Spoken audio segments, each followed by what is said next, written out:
Imagine a place where enslaved people could escape and become warriors. Deep in the swamps of Florida, thousands of escaped slaves found refuge among Native Americans. Together, they built free communities, armed themselves, and fought the United States military for over 40 years. Slaveholders feared them, generals hunted them, but the swamps protected them. These fighters became known as the Black Seminoles, and their resistance helped spark one of the longest and most expensive wars the United States ever fought, the Seminole Wars. This is the story of the freedom fighters who turned Florida into a battlefield. Welcome to Historic Crimes TV, where you get the true story of events that have happened in the past which helped shape the history of the world that we are living in. My mother said I wouldn't even reach 1,000 subscribers. Help me show her that real-life stories like this matter and deserve to be heard by liking the video, where you are watching from, share it with someone and make sure to subscribe because tomorrow's story is one you don't want to miss.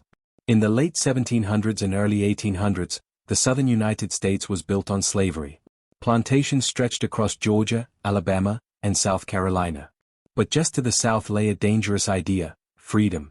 Florida was not yet American territory. It belonged to Spanish Florida. Spain had a policy that terrified slave owners. If an enslaved African escaped into Florida, converted to Christianity, and served Spain, they could become free. Word spread like wildfire. Hundreds, then thousands, of enslaved people began fleeing south. They crossed rivers, forests, and dangerous swampland. Many of them found allies among the Seminole people. The Seminoles themselves were outsiders in Florida, groups of Native Americans who had migrated south to escape American expansion. Both groups shared the same enemy. So they formed an alliance. Escaped Africans built villages near Seminole towns, raised crops, and formed their own communities. These people became known as Black Seminoles and they were determined to stay free. In 1816, a powerful symbol of freedom rose along the Apalachicola River. A massive British-built fortress left behind after the War of 1812 was taken over by black fighters and their allies. Americans called it Negro Fort. Inside the fortress were hundreds of armed black soldiers, Seminole warriors, and thousands of muskets and cannon ammunition. To slaveholders across the South, this was a nightmare. A fortress full of armed former slaves, only miles from American plantations. U.S. officials feared it could inspire slave revolts across the entire region. So they made a decision: destroy it. In July 1816, American gunboats fired cannons at the fort. One cannonball struck the powder magazine. The explosion was catastrophic. More than 270 people were killed instantly. The blast could be heard for miles. The destruction of Negro Fort marked the beginning of the long conflict between the United States and the Seminole Alliance. The United States soon sent one of its most ruthless commanders to Florida, Andrew Jackson. In 1817 he launched a brutal military campaign that became known as the First Seminole War. Jackson's army burned villages. They captured escaped slaves. They destroyed crops and settlements. Entire communities disappeared in flames, but the Seminoles and Black Seminoles refused to surrender. They retreated deeper into the wilderness. Swamps, forests, and rivers became their natural defenses. Jackson eventually forced Spain to give Florida to the United States in 1821, but gaining Florida did not mean controlling it. As tensions grew, new leaders emerged among the resistance. One of the most famous was John Horse. Born into slavery, John Horse escaped and rose to become a powerful leader among the Black Seminoles. He spoke multiple languages and served as a diplomat between black fighters and Seminole chiefs. Another legendary leader was Osceola. Osceola rejected American demands that the Seminoles move west and return escaped slaves.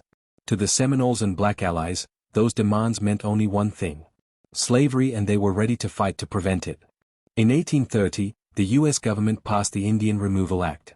Native nations across the Southeast were ordered to move west of the Mississippi River. The Seminoles refused. For the Black Seminoles, removal meant something worse.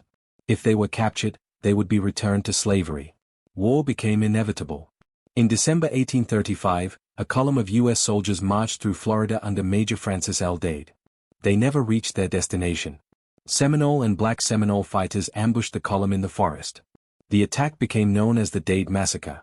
Out of 110 soldiers, only 3 survived. The United States was stunned.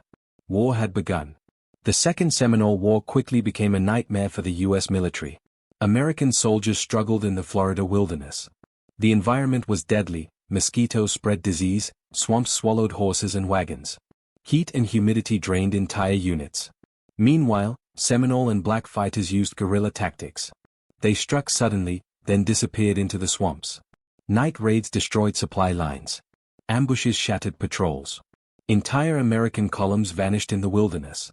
The war dragged on year after year and the United States could not stop them. Eventually, American commanders turned to deception.